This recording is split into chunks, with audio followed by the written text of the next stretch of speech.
Welcome to the Salmon Runs YouTube. Enjoy the video.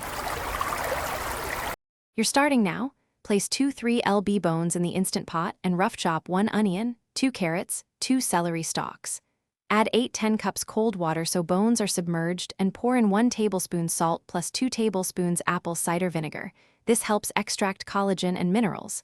Make sure to skim visible fat now if you want a clearer broth. Seal the vent and set your Instant Pot to high pressure. Once done, you'll move into the long, controlled cook that gives body and flavor. Once sealed and cooking, let the Instant Pot do the heavy lifting. Set 120 minutes for chicken bones or 180 minutes for beef to extract gelatin. Natural release for 20-30 minutes prevents violent boiling and preserves clarity. Midway, you can add 2 bay leaves and 5 whole peppercorns for subtle depth. Add delicate parsley in the last 10 minutes to keep bright notes. After cooling, refrigerate so fat rises and solidifies. This makes degreasing easy and yields a cleaner. You'll finish by straining the hot liquid through a fine mesh or cheesecloth into a heatproof bowl. Press solids gently to release liquid but not grit. Cool quickly.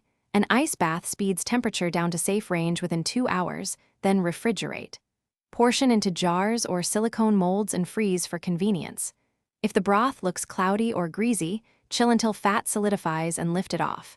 If flavor is flat, a small squeeze of acid brightens it. That troubleshooting step saves many batches.